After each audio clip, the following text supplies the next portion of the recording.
Welcome back to my channel. For today's video, tuturuan ko kayo kung paano mag-convert ng 8C kwarta papunta sa ating GCash gamit ang ating Lazada wallet. Punta muna tayo sa ating Lazada. Then, punta tayo sa ating profile. Then, makikita nyo doon yung i-click nyo doon yung inyong Lazada wallet. I-click nyo doon yung loan. Then, may makikita kayong pagpipilian doon. May mga option doon kung saan kayo pwedeng umutang. So, dahil sa atin, home credit ang ating gagamitin, kaya home credit ang ating pipiliin. Tayo sa ating home credit. Click nyo lang doon yung continue with mobile number. Then, kapag nailagay nyo na yung mobile number ninyo, makikita nyo doon kung magkano yung gusto nyong utangin kay home credit. And dahil sa atin, 5,000 ang ating pipiliin.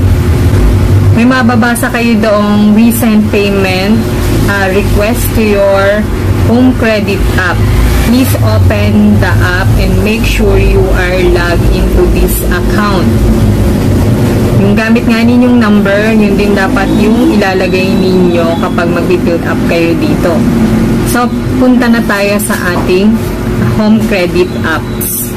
Punta lang kayo sa inbox ng inyong home credit apps. Babasa nyo doon yung review payment. Click nyo lang yung review payment. Then, hihingiin lang ni 8C kwarta yung inyong 4-digit PIN. Lagay nyo lang yung inyong 4-digit PIN. Then, i-click nyo yung copy and redeem code.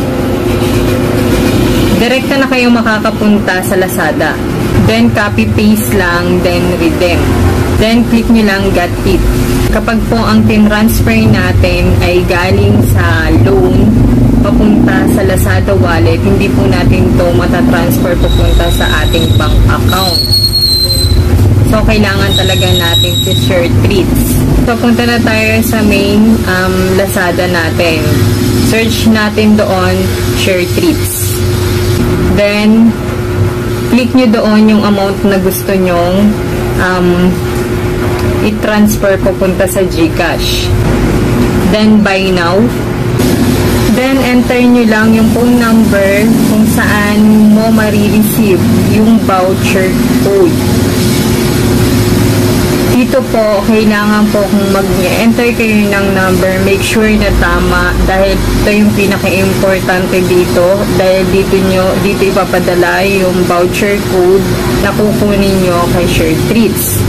Enter nyo lang po yung number nyo, then confirm. Then, select payment method.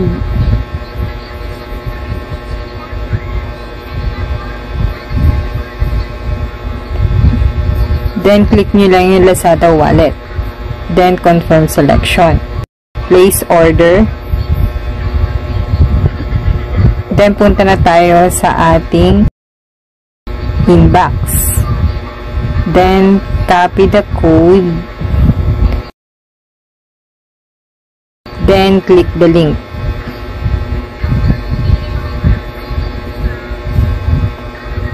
Enter nyo lang po yung mobile number ng inyong GCash.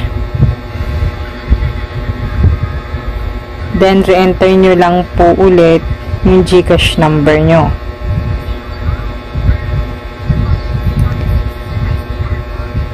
Then, copy-paste the 9-digit code na nakuha natin kay Share Treats.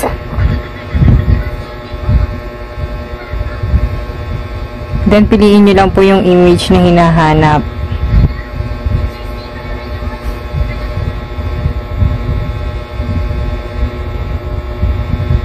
Then, verify. Then, click nyo lang po yung by clicking on redeem. Then, redeem. Then, punta na po tayo sa ating GCash. Punta na po tayo sa transaction. Check po natin kung dumating na. Sa pagta-transfer nga pala ng GCash, mas maganda kung paisa-isa ninyo para sure na makukuha ninyo o marireceive ninyo yung code na ibibigay ni Share Treats. So yun lang guys, thanks for watching and don't forget to like and subscribe to my channel and pakiclick na din notification bell para lagi kang updated sa aking mga my next vlog. Bye!